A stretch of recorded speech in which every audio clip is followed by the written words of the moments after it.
ॐ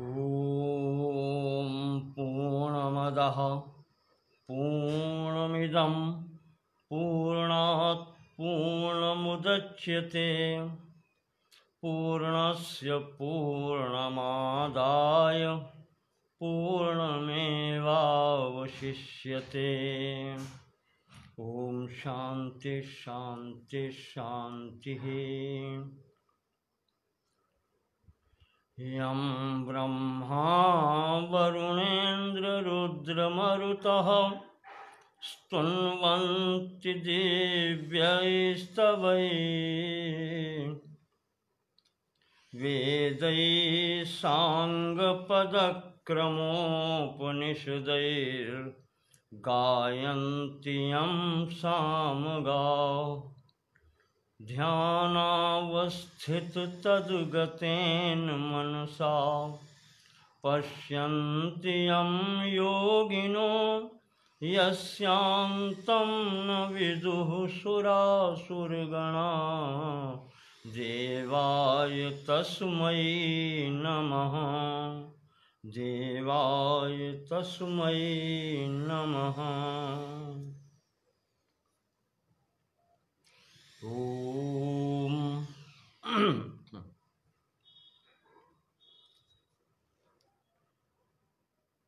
वेदांत दर्शन के कल के प्रसंग में बात हुई थी ब्रह्म, ईश्वर और एक सामान्य सा परिचय माया के संबंध में दिया था। इसी क्रम में थोड़ा और विचार करते हैं।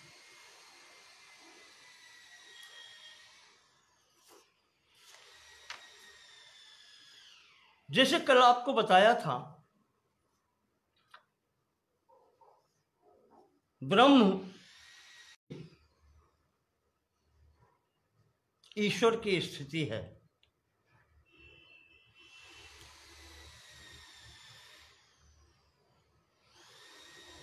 ईश्वर सर्वज्ञ है, सर्वव्यापी है।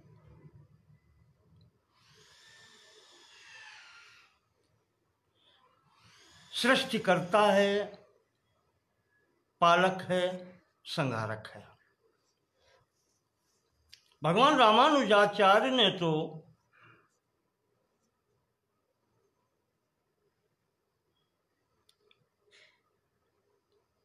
ईश्वर को ही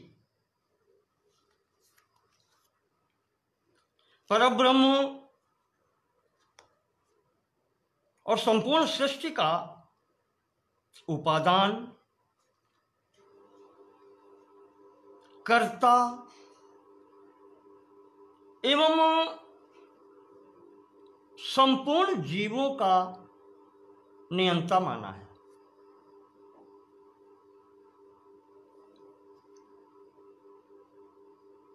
वो कहते हैं कि वासुदेवः परम ब्रह्म कल्याण गुण संयुतः भुवनानाम उपादानम कर्ता जीव नियामकः। वही कर्ता भी है और वही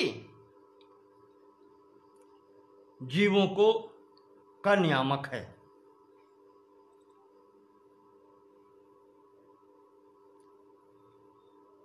तो वेदांत दर्शन में भी यहां पर उसे सर्वज्ञत्वम, सर्वेश्वरत्वम, सर्वनियंत्रत्वादि गुणकम अव्यक्तम अंतर्यामी जगत कारणमीश्वरम कहा है।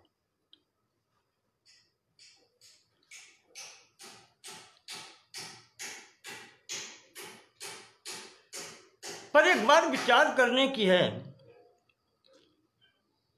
कि इन विशेष गुणों से युक्त ईश्वर में केवल साक्षित्व है, भोक्तृत्व नहीं है।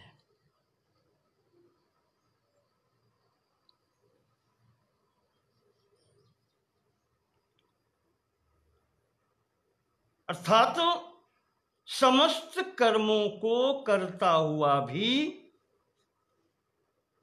वो जैसे कमल पत्र पर जल की बूंद रखी होती है, ऐसे ही निर्लिप्त रहता है, स्वयं इन कर्मों के बंधन में नहीं पड़ता।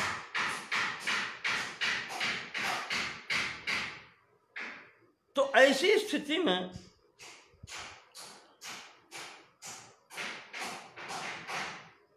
भगवान कृष्ण ने भी गीता में कहा है कि नमाम कर्माणि लिम्पन्ति न मे कर्म फले स्पृहा इति माम योऽभिजानाति कर्मभिर् न स बध्यते।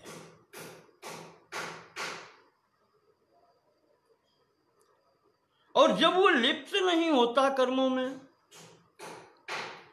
तो उसमें फिर सुख दुख मोह आदि ये गुण भी नहीं होते।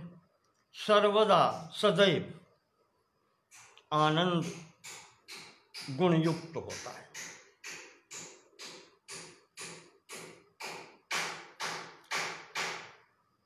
तो इस प्रकार हम कह सकते हैं कि ईश्वर यह उस परब्रह्म की या ब्रह्म की व्यवहारिक सत्ता है। और मनुष्य जब उस परमार्थिक सत्ता जो ब्रह्म है उसको प्राप्त करने में जब असमर्थ होता है, तब वो इसी व्यवहारिक स्वरूप की अलग अलग नामों से, अलग अलग रूप से इन्हीं की उपासना करता है।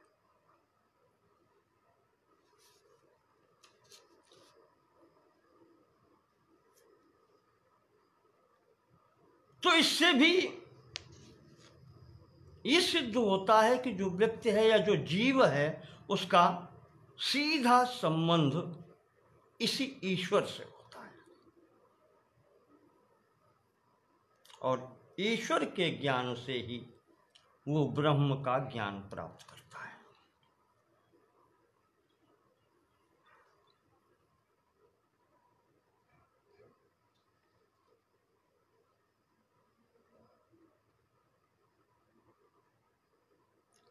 उसी में महापुरुषों ने कहा है कि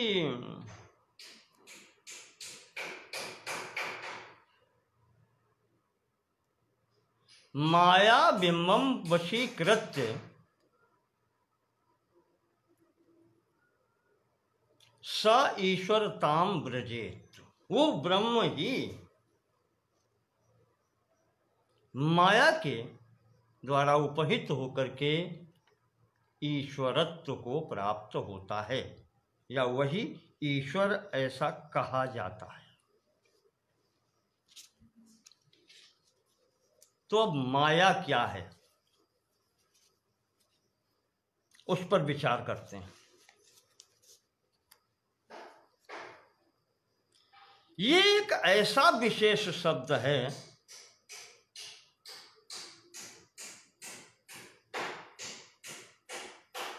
और यही वेदांत दर्शन की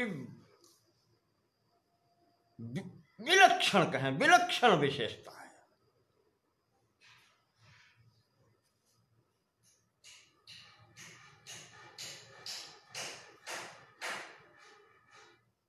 ऐसा नहीं है कि केवल वेदांत दर्शन में ही इसका प्रयोग हुआ है। ये कोई आविष्कार नहीं है, नया आविष्कार नहीं है।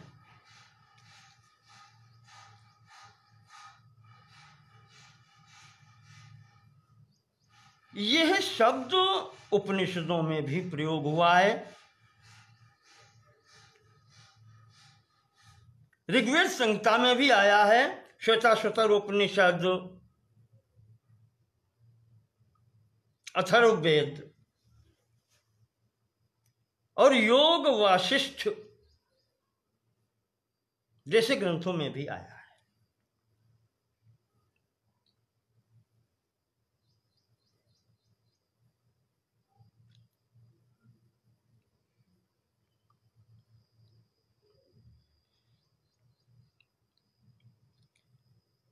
वेदांत दर्शन में जो वर्णन है माया का, वो एक ऐसी विलक्षण शक्ति है, बस जिसके अस्तित्व पर ही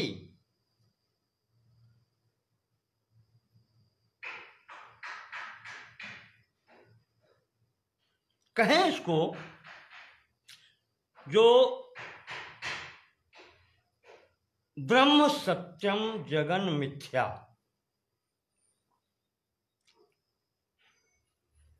जैसा वेदांत दर्शन का विचार इसी भित्ति पर टिका हुआ है।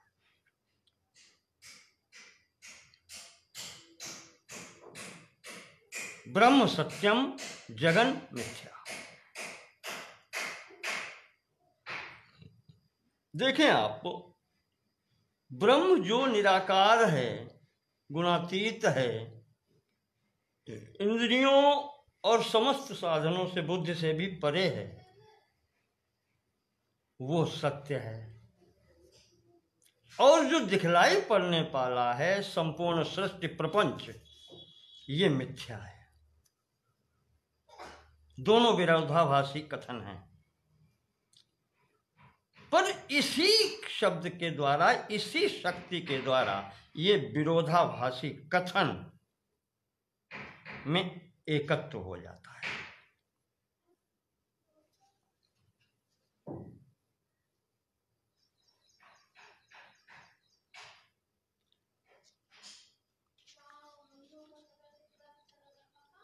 इसकी सदानंद योगेंद्र ने जो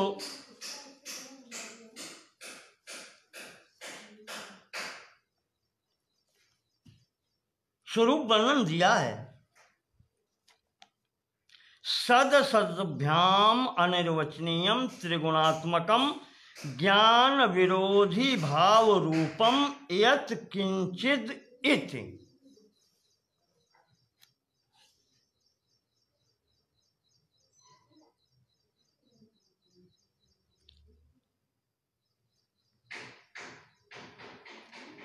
ऐसा दिया है। तो अब इसके आधार पर इसके कुछ विशेषताएं हैं, जिसमें पहली विशेषता है सद असद्भ्याम अनिर्वचनीयम।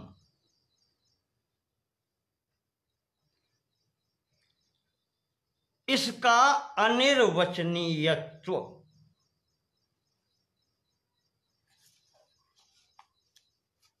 कहते हैं कि वो सत और असत दोनों ही सत्ताओं से परे है।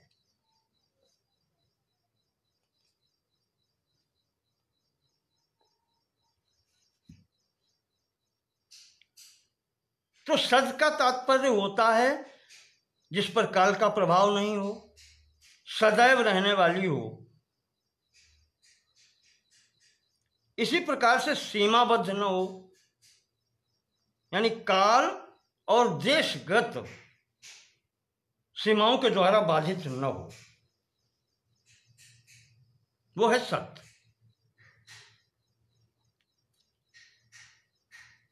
और असत का अर्थ है कि जो वस्तु विद्यमान ही न हो। जैसे एक शब्द आता है बंध्या पुत्र,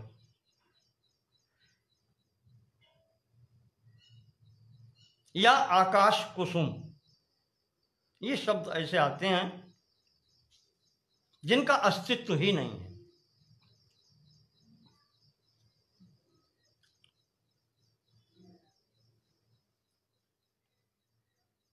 तो इसका समर्थन जैसे किया है योग वशिष्ठ में भी,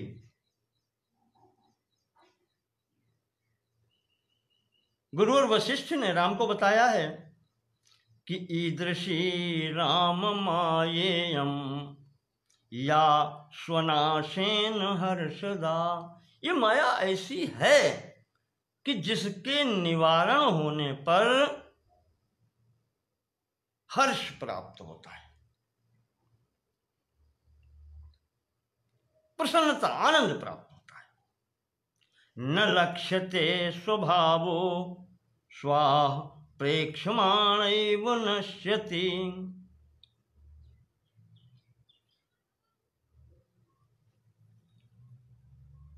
न लक्ष्यते स्वभावो स्याह, इसका स्वभाव दिखलाई नहीं पड़ता है,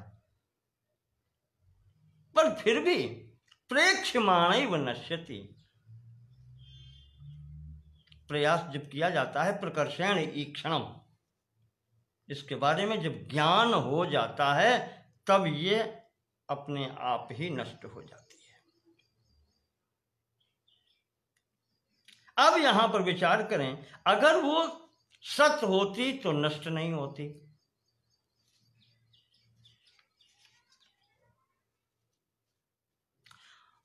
और अगर असत्य होती तो फिर किसी क्षण उसे प्रकट नहीं होना थी, विद्यमान न होती।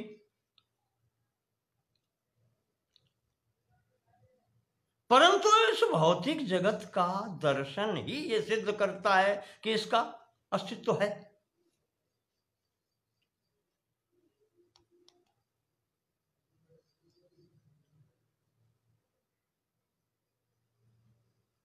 और जब ये नष्ट होने को कहते हैं, जब ज्ञान प्राप्त हो जाता है तो इसका प्रभाव समाप्त हो जाता है, और तब सर्वम खलु इदं ब्रह्म, इस कथन की भी सत्यता सिद्ध हो जाती है।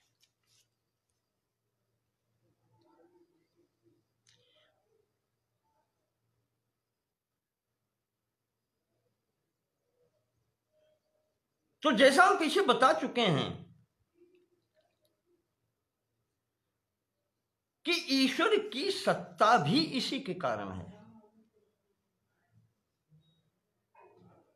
इसीलिए इसको अनिर्वचनीय कहा गया है।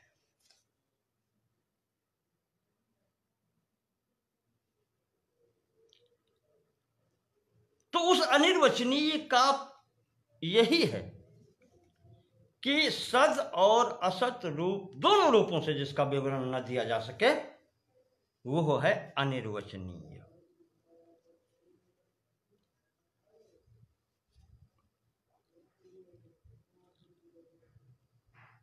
दूसरी विशेषता इसकी यह है त्रिगुणात्मकम, ये त्रिगुणात्मक है।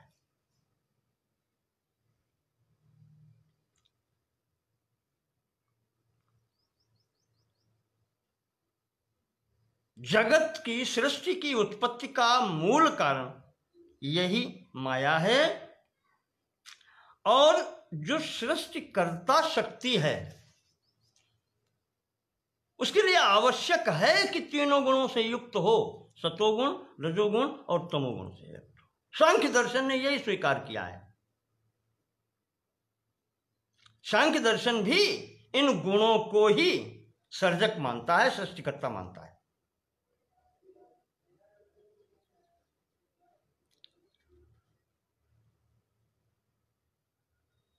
और भगवान शंकराचार्य ने भी स्वीकार किया है। विवेक चूड़ामणि में आया है कि अव्यक्त नामनी परमेश शक्ति ही अनाद्य विद्या त्रिगुणात्मिका परा। अव्यक्त नामनी, इसको ही अव्यक्त कहते हैं। परमेश शक्ति ही, परब्रह्म परमात्मा की शक्ति है। अनाद्य विद्या, अनादि भी है, साथ में शक्तिमान के साथ में ही शक्ति जब रहती है, तो जब शक्तिमान अनादि है, ब्रह्म अनादि है, तो उसकी शक्ति भी अनादि। अविद्या, अब यहां पर माया को अविद्या भी कहा है। त्रिगुणात्मिका परा, ये त्रिगुणात्मक है, सतोगुण, रजोगुण और तमोगुण से युक्त है। कार्यान्वयया, क्योंकि अव्यक्त कहा है, अव्यक्त नामनी, तो ज्ञान कैसे होता है? कार्यानुमेया, इसके कार्य से ही इसका अनुमान किया जाता है। सुधियैव माया, सुधियैव अच्छे बुद्धि वालों या विचारक लोगों के द्वारा कार्य से ही उस कारण अव्यक्त का अनुमान होता है। ययास जगत सर्वमिदं प्रसूयते, यही माया है जिसके द्वारा इस संपूर्ण सृष्टि प्रसूयते उत्पन्न किया जाता है, उत्पन्न होता है।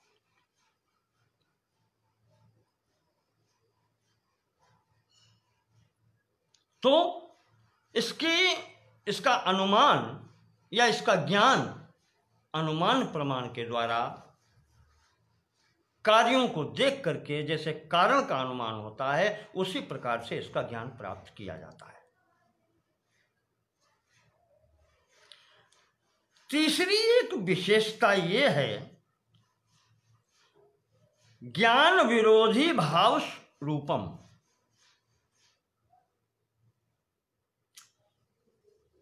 ज्ञान विरोधी है, ज्ञान यथार्थ ज्ञान। कुछ चाहिए? ये उठा लो। तो ज्ञान विरोधी कहा है।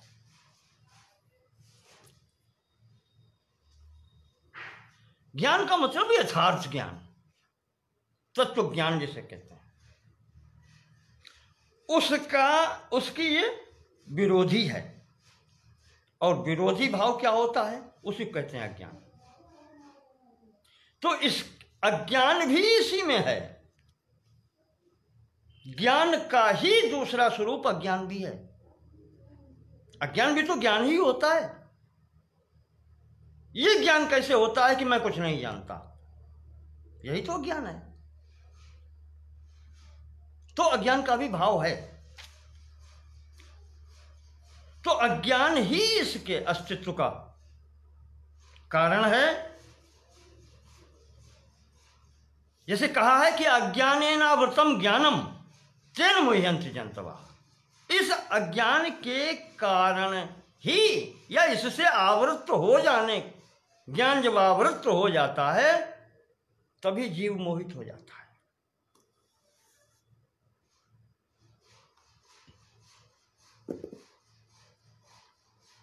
यथा रज्जुम परित्यज्य सर्पम ग्रहणाति वैभ्रमात्।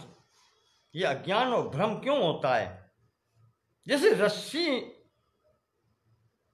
को छोड़ करके उसमें जब सर्प का भ्रम होने लगता है, तद्वत् सत्यम अभिज्ञाय जगत पश्यति मूढ़धि। इसी प्रकार से इस अज्ञान से आवृत होने के कारण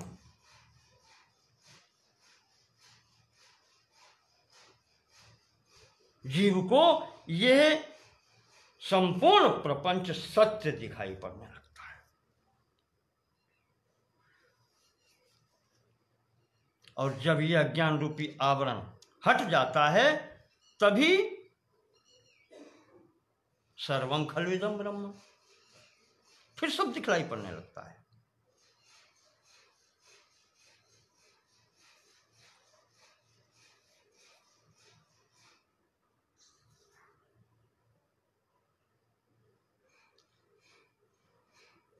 भाव रूपम, भाव है, अभाव नहीं होता, विनाश नहीं होता है।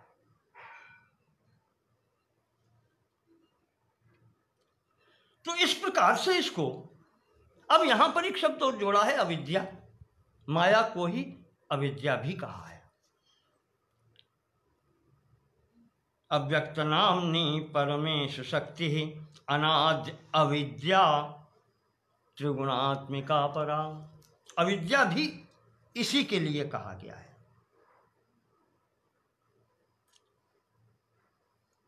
अज्ञान, अविद्या, इन शब्दों का भी प्रयोग हुआ है।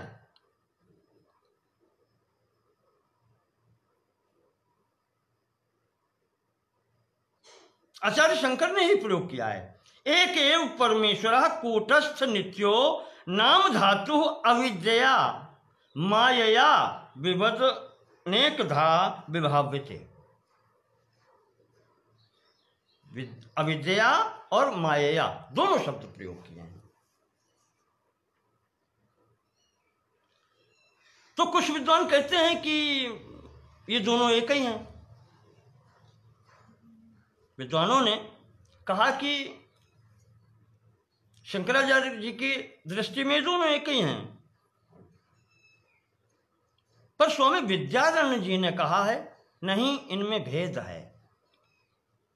क्या भेद है? उन्होंने अपनी पंचदशी में दिया है, सत्व शुद्ध विशुद्ध्याभ्याम सत्व शुद्ध विशुद्धिभ्याम माया विद्ये च ते मते माया बिंबो वशीकृत्य ताम स्यात् सर्वज्ञ ईश्वरः। देखें आप, माया और अविद्या, इनमें सूक्ष्म अंतर है।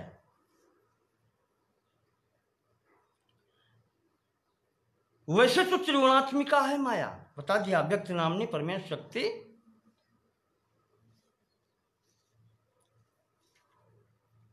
अनाद्य विद्या त्रिगुणात्मिका परा। तो सतोगुण, रजोगुण, तमोगुण हैं तीनों। पर विद्यारण्य स्वामी जी कहते हैं जिसमें सतोगुण की अधिकता होती है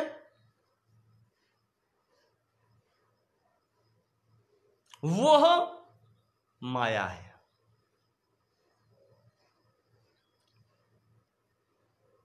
सत्व शुद्धि अविशुद्धिभ्याम, यहां पर सत्व शुद्धि है यानी सतोगुण की प्रबलता है, वह माया है। और जहां विशुद्धिभ्याम, जहां अविशुद्धिभ्याम, जहां विशुद्धि नहीं है, रजोगुण तमोगुण की प्रधानता हो जाती है, तब यह ही अविद्या है। तब इसी में से वो कहते हैं कि माया बिंबो वशीकृत्य ताम स्यात् सर्वज्ञ ईश्वर। ये जो माया बिंब है वो ईश्वर के वश में होता है और इससे ही वो ईश्वर कहा जाता है और वो भी सर्वज्ञ होता है।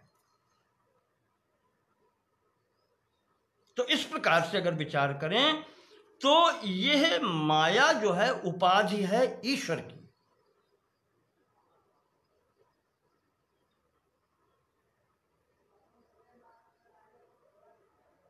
यह सतोगुण प्रधान होने से यह ईश्वर की उपाधि है और माया बिंबम वशीकृत्य, इसलिए उसके वश में है। ईश वश्य माया गुण खानी।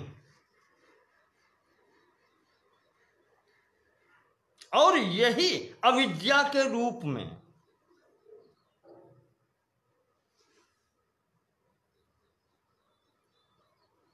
रजोगुण तमोगुण की अधिकता की स्थिति में अविद्या कहलाती है और इसके कारण ही जीव की स्थिति होती है। यह जीव की उपाधि है।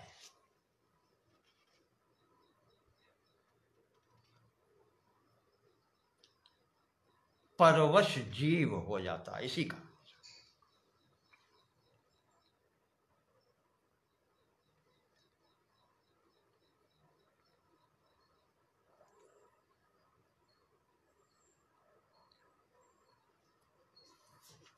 तो इस तरीके से इसका विवरण है माया का। अब इसकी दो स्थितियां हैं, मैंने आपको कल भी थोड़ा इशारा किया था।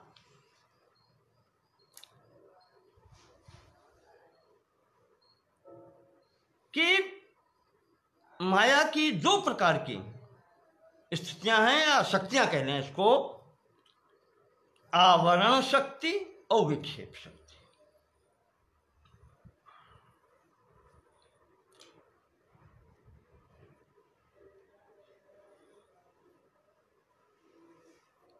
शक्तिद्वयम ही मायाया विक्षेपावृत्ति रूपकम विक्षेप शक्तिर्लिंगादि ब्रह्मांडांतम च जगत सृजेत।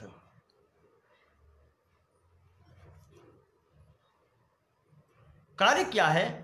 आवरण शक्ति का कार्य है कि जो मूल तत्व है उसको आवरित कर देती है, आवृत कर लेती है, ढक लेती है। और इसी को कहीं कहीं मोहात्मिका शक्ति भी कहा जाता है। विचार करें, मोह शब्द से मोह वैचित्र्य,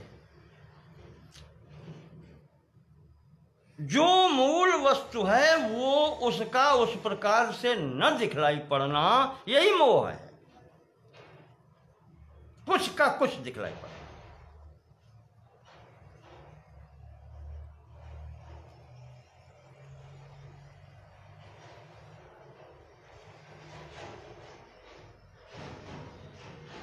किसी वस्तु के यथार्थ रूप को आच्छादित कर लेना, ढक लेना। और केवल ढकने से ही नहीं काम चलता है, फिर आगे उसमें भी दूसरी वस्तु की प्रतीति करा देना, ये विक्षेप शक्ति है। और इन्हीं दोनों शक्तियों से वो इस सृष्टि प्रपंच को तैयार कर देती है।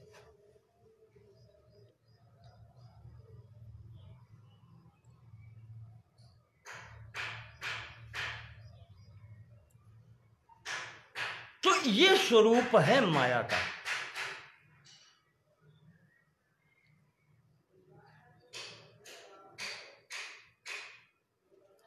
इस प्रकार से जो अनिर्वचनीयत्व है इसका, वो बतलाया गया है। अब इसके प्रभाव में जब ब्रह्म तो ईश्वरताम व्रजेत, ब्रह्म ईश्वर तक आ गया, तो अब आगे आता है एक शब्द आत्मा। आत्मा क्या?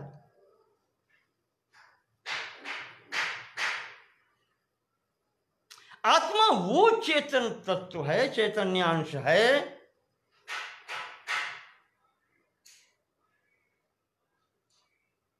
जो अपने को स्वतः सिद्ध करता है। जैसे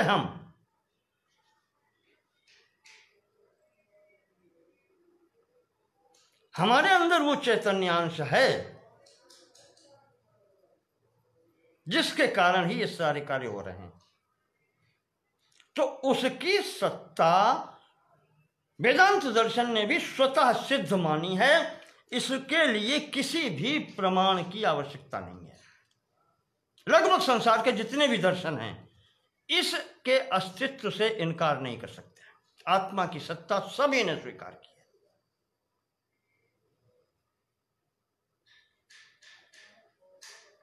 आस्तिक हो या नास्तिक हो, कोई भी हो, अपनी सत्ता कोई अस्वीकार नहीं कर सकता। इसीलिए आचार्य भगवान शंकराचार्य ने इसको स्वयं सिद्ध कहा है, क्योंकि ये कोई बाहरी वस्तु नहीं है, उसका निराकरण भी नहीं कर सकते। भाई निराकरण तो उसका होता है, निवारण उसका होता है जो कोई वस्तु बाहर से आए। तो बाहर से आई हुई वस्तु का निवारण या निराकरण हो सकता है, और जो स्वयं ही है तो स्वयं का निराकरण कैसे होगा? हो ही नहीं सकता।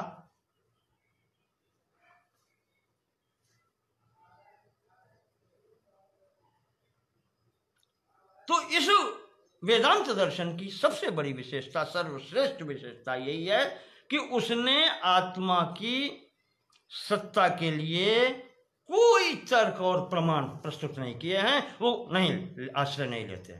ये तो स्वतः सिद्ध है। और तर्क लगा करके इसमें क्या करोगे? प्रमाण देकर के क्या करना है? इसका अभाव सिद्ध करना है क्या?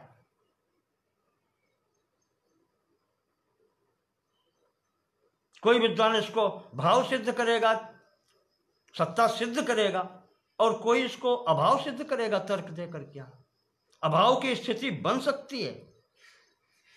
चाहे जितनी भी तर्क दो, प्रमाण दो, इसका अभाव सिद्ध नहीं होता। और अगर सिद्ध करने की कोई प्रयास करता है तो वो भी उसकी भूल है। श्रुति कहती है कि नायम आत्मा प्रवचनेन लभ्यो, मुंडक उपनिषद, नायम आत्मा प्रवचनेन लभ्यो न मेधया न बहुना श्रुतेन यमैवेश वृणुते तेन लभ्या तस्यैष आत्मा विवृणुते तनु स्वाम यमे वैश वृणुते तेन लभ्या। तो इसने वर्ण तो सबका किया हुआ है, हमारा वर्ण न करता तो क्या हम इस स्थिति में कुछ बोल भी सकते थे, बैठ भी सकते थे? तो ये अनुभूति का विषय है, ये तर्क का और प्रमाण का विषय नहीं है। आत्मा स्वतः सिद्ध है।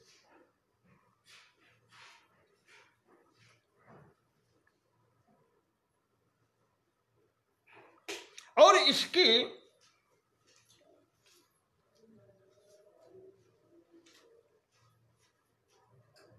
जो स्थिति है वो संपूर्ण गुण वही हैं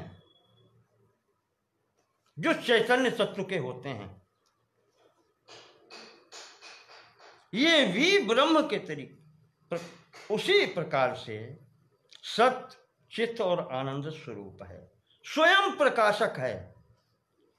इसके कारण, इसके प्रकाश से ही तो ये शरीर चल रहा है, इंद्रियां प्रकाशित हैं, अपना कार्य कर पा रही हैं, बुद्धि प्रकाशित है।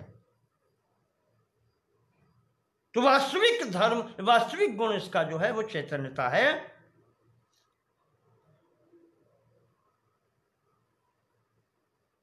और ये जितने भी गुण हैं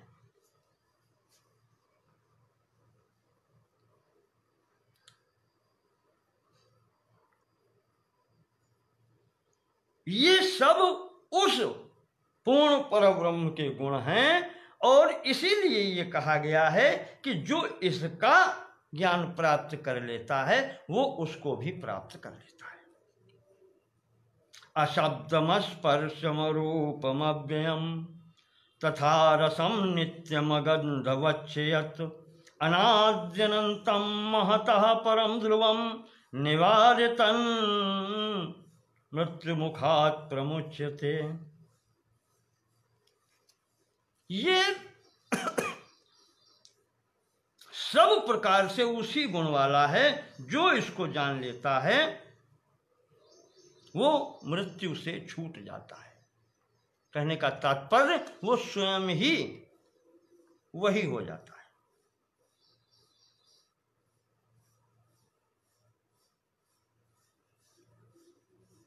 तो इस प्रकार से इसका भी व्यापकत्व है, इसके बिना तो कुछ है ही नहीं। संपूर्ण सृष्टि में इसका भी व्यापकत्व है।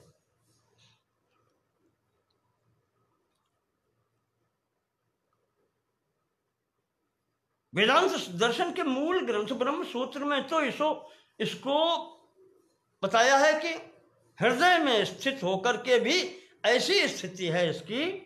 वहां उदाहरण दिया है चंदन का, जैसे चंदन में गंध कि वो सर्वत्र सम रूप से व्याप्त है, समान रूप से व्याप्त है।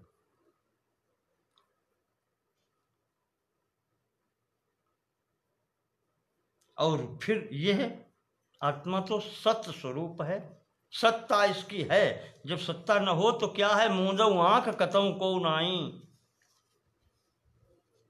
जब इसकी ही सत्ता न हो तो फिर कुछ है ही नहीं, संपूर्ण संसार ही मिथ्या हो जाता है, कतों को नहीं।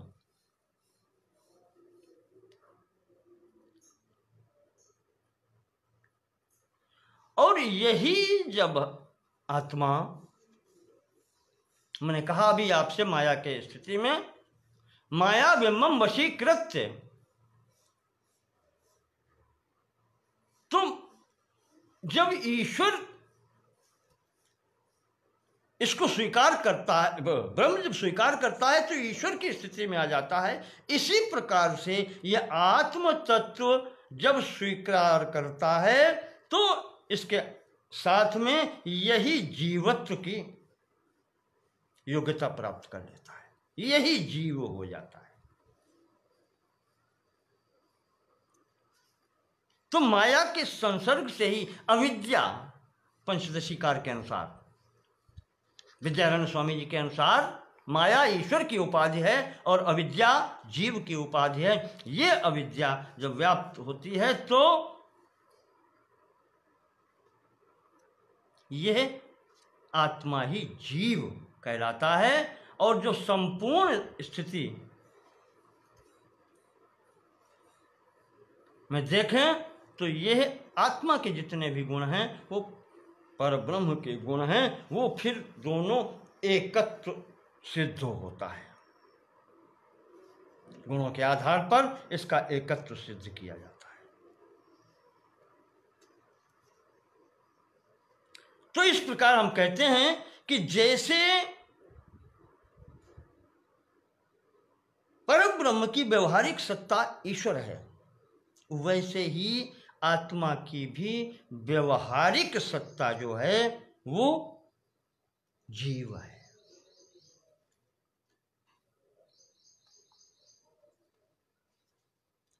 और ईश्वर के समान ही इसका भी गुण आचार्यों ने बताया है कि न ही जीवो नामात्यंत भिन्नो ब्रह्मणा।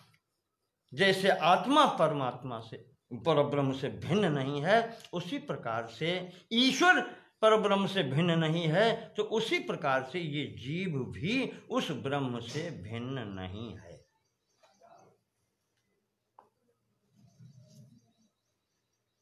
क्यों? सत्व की अविशुद्धि के कारण, मलिन कहने अविशुद्धि को विशुद्धि से, मलिनता, सत्व में मलिनता के कारण अविद्या से, अविद्या की उपाधि से जब युक्त ये होता है चैतन्य, तो वो जीव कहलाता है। अब यहां पर दो शब्द और प्रयोग करूंगा, समष्टि और व्यष्टि।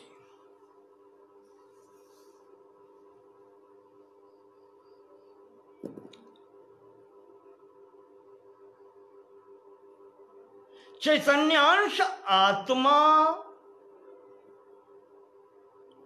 उस पूर्ण चैतन्य ब्रह्म का अंश है,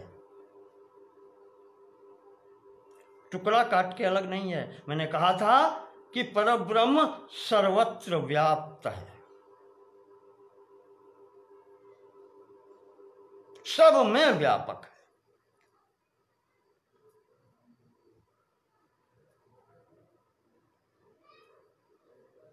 जैसे सागर में अलग अलग घड़ों में या बर्तनों में, पात्रों में भरा हुआ जल उस सागर जल से अलग नहीं होता, उसी प्रकार से ये स्थिति है कि परब्रह्म परमात्मा से वो जो आत्म स्वरूप है विभिन्न पात्रों में अलग अलग जब होता है तो वो उससे अलग नहीं है, वही सर्वव्यापक है।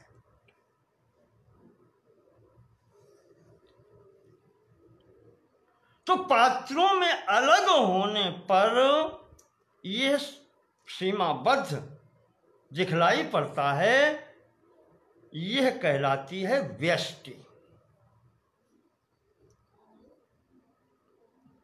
और जो संपूर्ण जल इकट्ठा सागर में होता है वो कहलाते हैं समष्टि। व्यष्टि सीमित, या उसको आप कह लें कि एक इकाई के रूप में।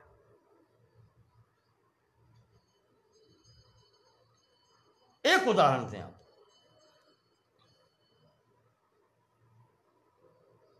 वृक्ष, एक वृक्ष है,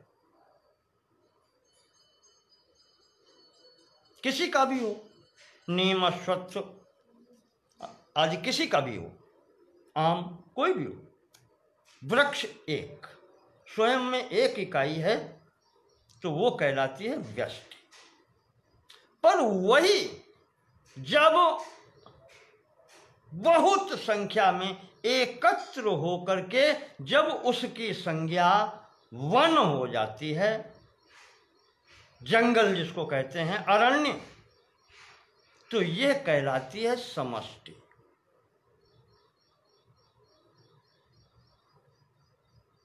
वृक्षों की वो समष्टि जब होती है तो उसको कहते हैं वन, और जब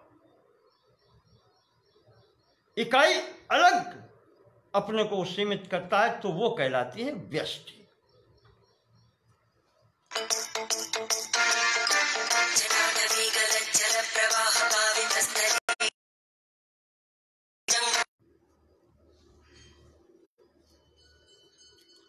हाँ, तो मैं कह रहा था कि वो कहलाती है व्यष्टि जब वो स्वतंत्र इकाई के रूप में अलग करते हैं। और ये समष्टि, जैसे आपको बताया, वृक्ष और वन, वन है समष्टि और ये है व्यष्टि। बस ठीक उसी प्रकार से जब हम उस व्यष्टि रूपी आत्मा को सर्वत्र व्याप्त करके एक साथ देखते हैं तो वही समष्टि रूप में परब्रह्म, परमात्मा की स्थिति है, पर ब्रह्म की स्थिति है, वो समष्टि रूप है,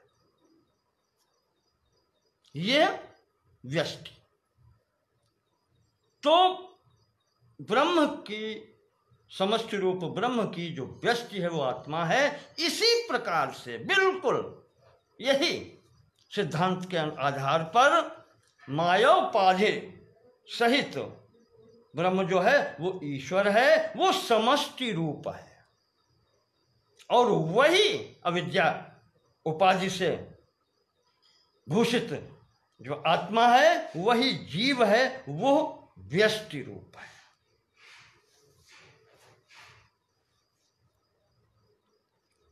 वास्तविक स्थिति में जो देखा जाए तो जब वो आवरण शक्ति है, जो वही मोहात्मिका मैंने कहा था, यही मोहात्मिका शक्ति जब हटती है, निवारण इसका होता है, तो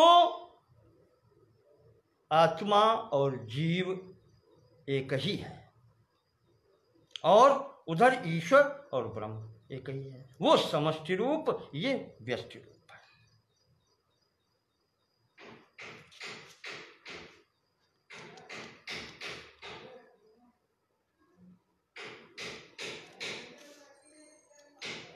इसीलिए कहा है, मैंने कहा नहीं कि यह आवरण शक्ति ही मोहात्मक शक्ति है, और यही अपनी शक्ति से इसको मोहित करती है, तो ये जीव होता है। तो वहां ये है कि ईश वश माया गुण खानी, और यहां माया के वश में हो जाता है। ये मोहात्मिका, ये जीव को मोहित करती है। इसी कारण से, इस मोहात्मिका के कारण ये जीव भटकता घूमता है।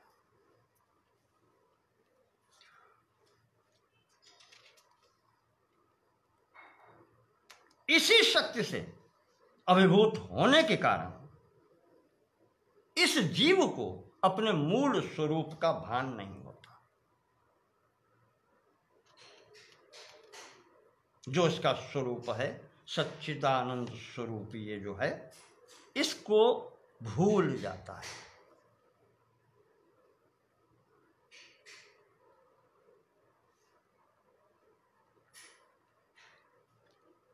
क्योंकि इसके बारे में हर जगह कहा गया है, कठोपनिषद में भी आया है,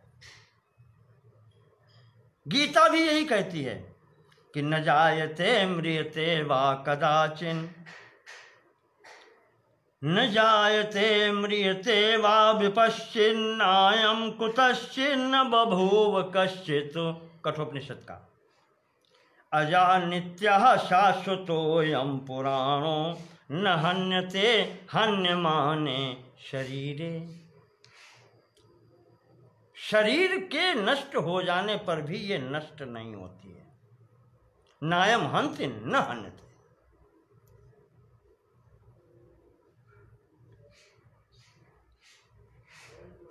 तो इस अज्ञान के कारण ही अब इसको ये जो शरीर प्राप्त होता है,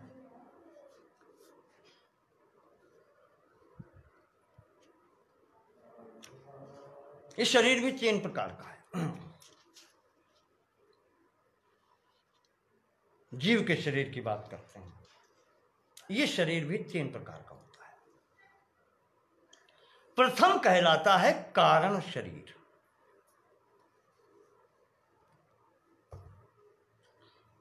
कारण शरीर की स्थिति वो होती है कि जिस समय ये अपने को संकुचित करता है, अविद्या से मोहित होने के कारण संकुचित स्वभाव का होता है। बुद्धि जब कार्य करती है तो एक अपने को अलग मानने का जो भाव आता है कि मैं हूं पर इन सबसे अलग हूं, बस ये जहां से आता है वहीं पर अविद्या के प्रभाव में उपाधि जैसे ही प्राप्त होती है, वो प्रथम जो अलग इकाई बनने की स्थिति होती है वो ही है कारण शरीर। वो कहलाता है कारण शरीर। स्वतंत्र इकाई की अनुभूति देने वाले जो स्थिति है वो कहलाती है, वही कहलाता है कारण शरीर। वहां से इसकी व्यष्टि की स्थिति प्रारंभ होती है, समष्टि के अलग होकर के।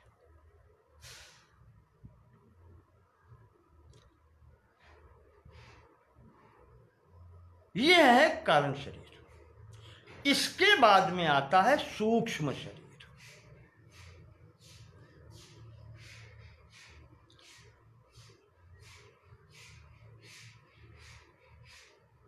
सूक्ष्म शरीर जो है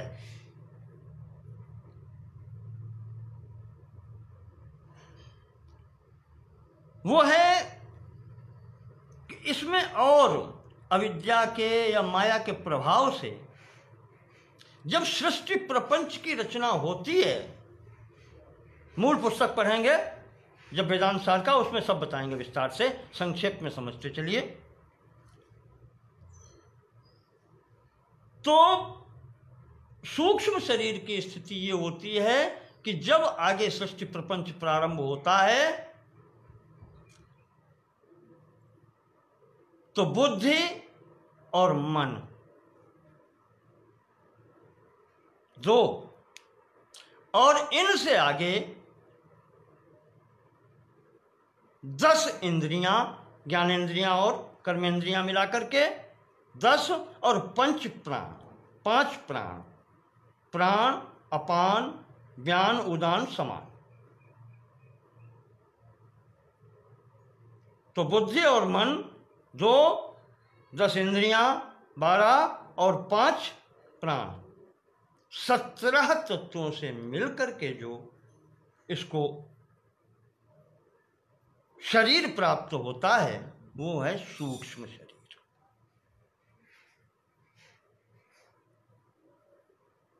इसके ये 17 अवयव होते हैं।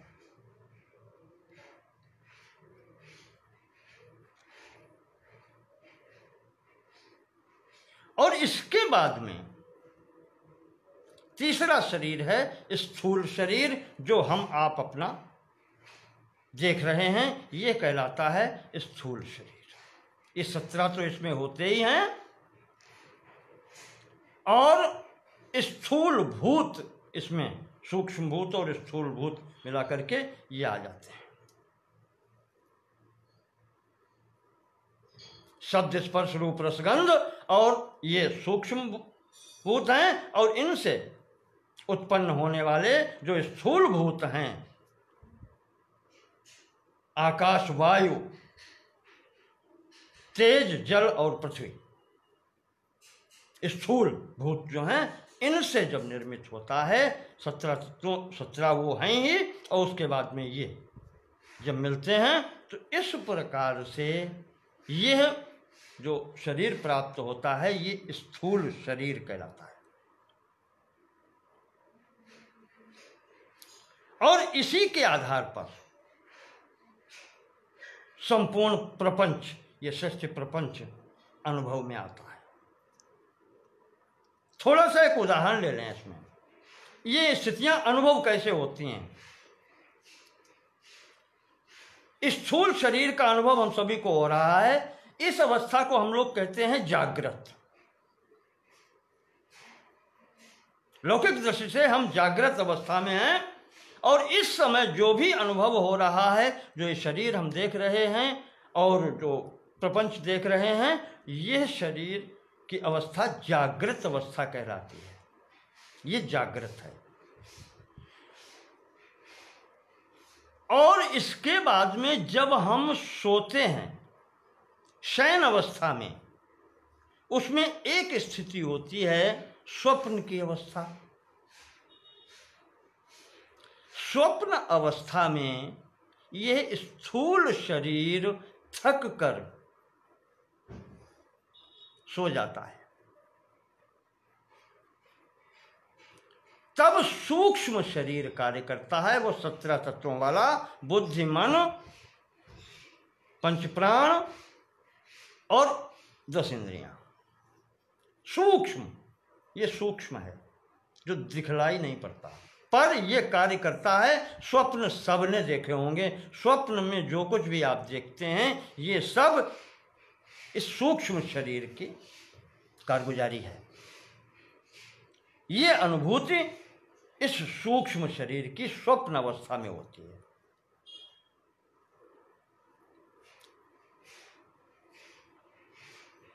और इससे भी जब स्थिति, जिसको कहते हैं गाढ़ निद्रा, गहरी नींद, जब प्रातःकाल मनुष्य कहता है कि मैं तो जान ही नहीं पाया रात को क्या क्या हो गया, इतनी गहरी नींद आ गई कि मैं कुछ नहीं जान पाया,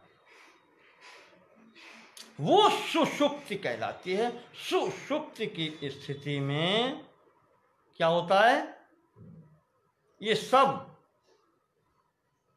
मनसि क्लांते, मन और ये सब सो जाते हैं। इंद्रियां, मन सहित ये संपूर्ण सो जाती हैं। तो वो स्थिति कहलाती है सुषुप्ति की। बुद्धि वहां भी जागृत रहती है। क्यों? कोई भी आवाज दे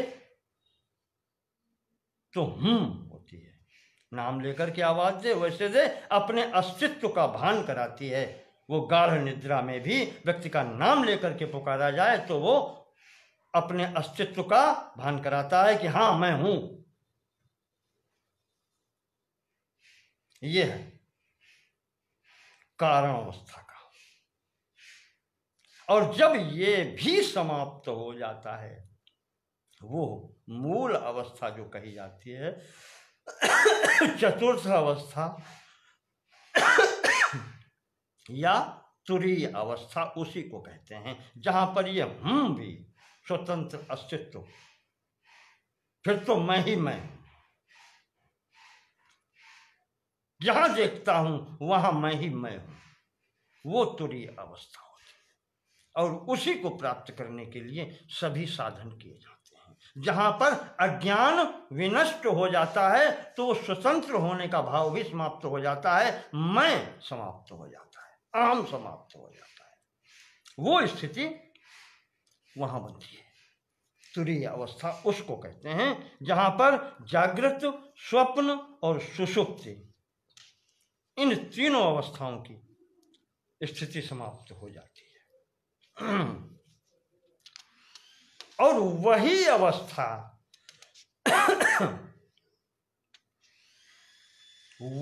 अवस्था सांख्य दर्शन की भाषा में कैवल्य कहलाती है और यहाँ वेदांत दर्शन में उसको ही मोक्ष कहते हैं।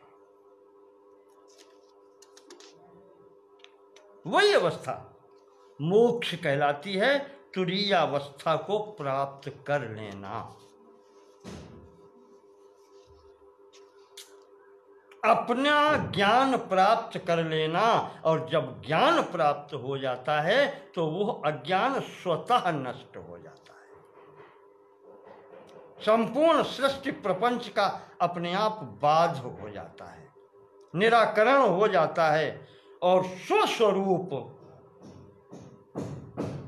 का साक्षात्कार हो जाता है, अनुभव हो जाता है। और वही तो फिर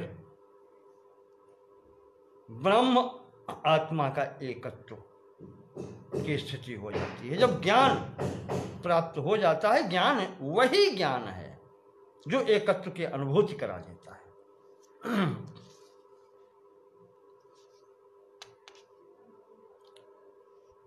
तो इस प्रकार से यहां पर स्थितियां होती हैं मोक्ष तक की। और इसमें जो सृष्टि प्रपंच होता है उसका मूल सिद्धांत है सत्कार्यवाद। संक्षेप में आपको बता देते हैं, सत्कार्यवाद जो कहा जाता है इसका अर्थ ये होता है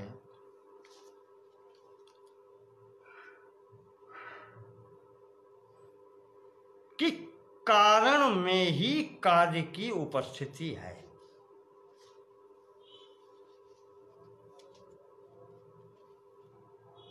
कारण से ही कार्य उत्पन्न होता है। तो उत्पन्न कब होगा? जब उसमें कोई उसकी वस्तु होगी तभी तो उत्पन्न होगा। तो कारण से ही कार्य की उत्पत्ति होती है। तो कार्य अव्यक्त रूप में उस कारण में रहता है। यह सिद्धांत सत्कार्यवाद कहा जाता है। कोई भी वस्तु हवा से नहीं आती, शून्य से नहीं आती, अभाव से भाव नहीं होता है, असत से सत नहीं होती। ना सतो विद्यते भावो, असत का कार्य ही है कि उसका भाव ही नहीं होता। जब है नहीं तो कहां से आएगा?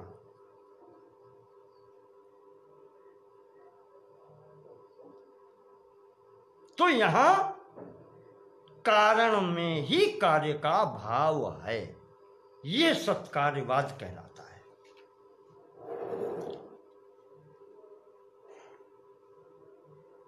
जैसे स्वर्ण से आभूषण बनना,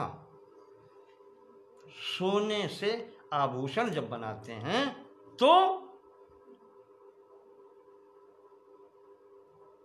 कारण रूप से स्वर्ण भी उसमें रहता है, और आभूषण को अगर पिघलाएंगे तो फिर वही हो जाएगा स्वर्ण। तो यही यहां पर सत्कार्यवाद कहा जाता है। और सत्कार्यवाद के दो स्वरूप माने गए हैं। एक परिणामवाद कहा जाता है और दूसरा विवर्तवाद कहा जाता है। परिणामवाद में ये होता है, इसको फिजिकल चेंज, केमिकल चेंज कह लें। परिणामवाद, दो वस्तुएं मिलकर के एक परिणाम रूप में तीसरी वस्तु बनाती हैं, ये परिणामवाद है। या एक ही वस्तु है, अव्यक्त त्रिगुणात्मिका है, वो जब बनाती है तो उसके तीनों गुण कार्य में उपस्थित रहते हैं। दूध से दही बनना,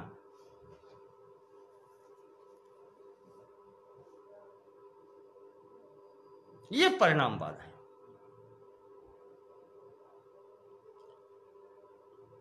पर इसमें कभी कभी ये स्थिति बनती है कि दही से दूध क्या बन सकता है? नहीं।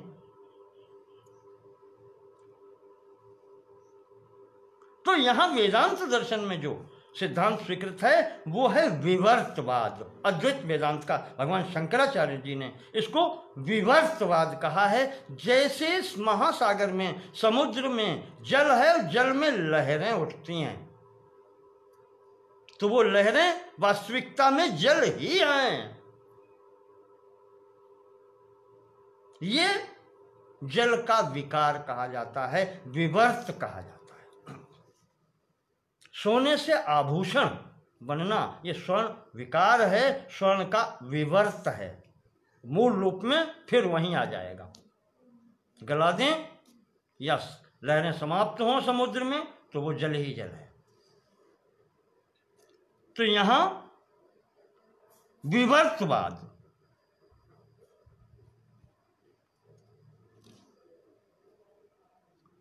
परिणामवाद उधर स्वीकृत है।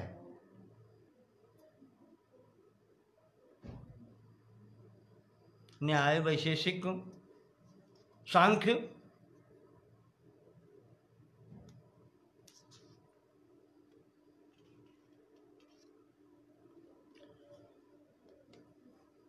पर वेदांत दर्शन में ये विवर्तवाद की ही मान्यता है। यही सिद्धांत इन लोगों को मान्य है।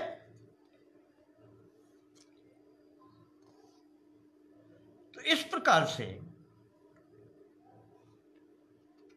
वेदांती यही मानते हैं कि जो वस्तु, जैसे तिल में से तेल निकालेंगे तो कारण में कार्य है, सत्कार्य ये है।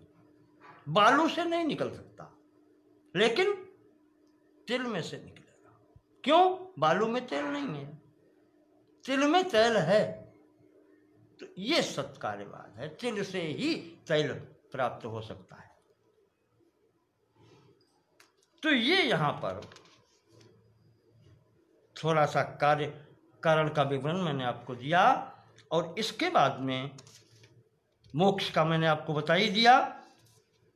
जिस क्रम से सृष्टि प्रपंच होता है, बस ज्ञान होने पर उसी क्रम से ये लय होता चला जाता है, जिसको प्रलय कहते हैं। लय, प्रकृष्ट लया, प्रकर्षण लया, जो प्रकर्ष रूप से जो लय होता है, प्रलय की स्थिति बनती, ये सब होता है।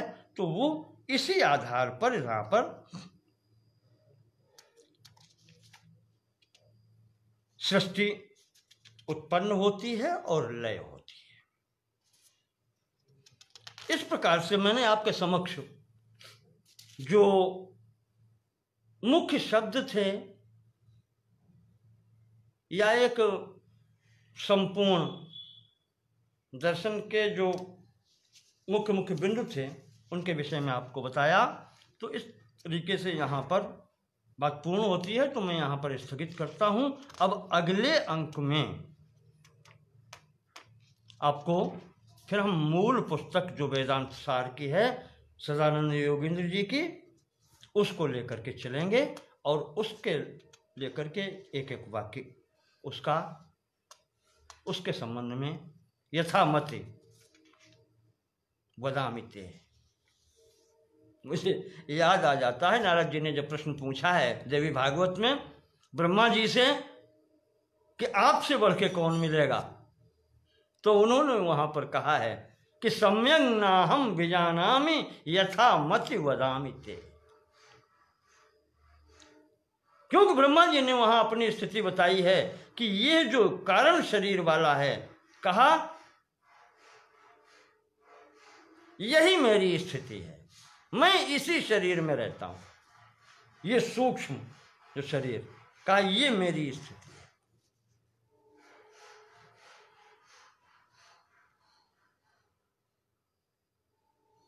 मेरे से पूर्व में क्या हुआ वो भी ब्रह्मा जी बस ध्यान और चिंतन के आधार पर बतलाते हैं। तो उन्होंने कहा है कि सम्यक नाहम विजानामि यथा मति वदामि ते।